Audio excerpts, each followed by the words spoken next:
دوستو، سن 1058 میں غزالہ میں ایک بچہ پیدا ہوا۔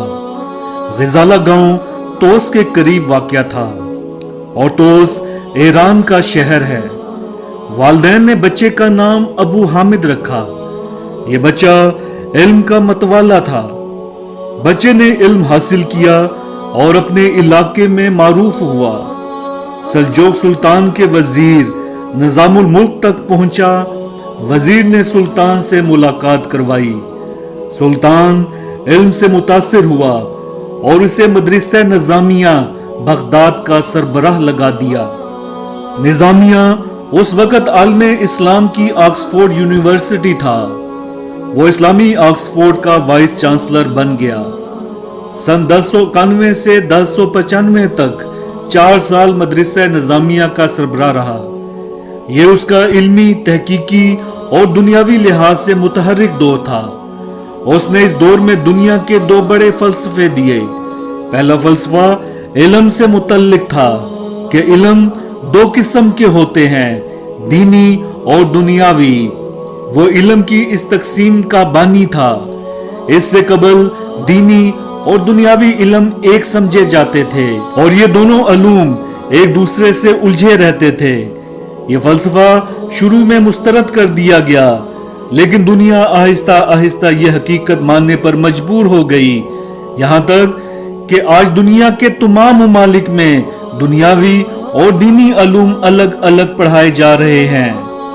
دوسرا فلسفہ بجٹ تھا۔ غزالہ گاؤں کے اس 33 سالہ جوان نے دنیا میں پہلی بار بجٹ کا تصور دیا۔ اس کا کہنا تھا، ریاست ہو یا خاندان، اگر اپنی آمدنی اور اخراجات میں توازن نہیں رکھے گا تو تباہ ہو جائے گا۔ اس نے دنیا میں پہلی بار بجٹ کی مختلف مدیں بھی طے کی۔ اس کا کہنا تھا، ریاست آمدنی کا تخمینہ لگائے، اس آمدنی کا ایک حصہ دفاع پر خرچ کرے، ایک حصہ ترقیاتی کاموں، مثلا پانی کے کنووں، سڑکوں، درختوں کی افزائش، شہروں میں روشنی، فصیلوں کی تعمیر، نہروں اور آبپاشی جیسے کاموں پر خرچ کرے۔ تیسری مد فلاح عامہ تھی۔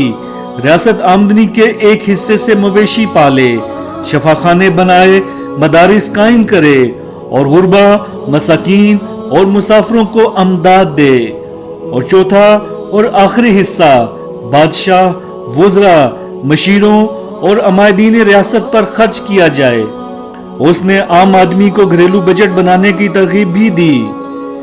اس فلسفے کو بھی پہلے فلسفے کی طرح شروع میں زیادہ قبولیت نہ ملی، مگر دنیا آہستہ آہستہ ان کی اس فراست کو بھی ماننے پر مجبور ہو گئی۔ آج دنیا کے 200 ممالک میں کوئی ایسا ملک نہیں جہاں بجٹ نہ بنایا جاتا ہو اور وہ ملک اپنے پاؤں اپنی چادر کے اندر رکھنے کی کوشش نہ کرتا ہو۔ وہ جوان 1095 میں روحانیت کی طرف مرغوب ہوا، شاندار نوکری چھوڑی، اپنے من کی تلاش میں نکلا، دنیا میں بھٹکا، صوفی ہوا اور باقی زندگی تصوف میں گزار دی۔ وہ کون تھا؟ دنیا اس شخص کو امام غزالی کہتی ہے۔ امام غزالی اپنے وقت کے سب سے بڑے عالم، صوفی اور فلسفی تھے۔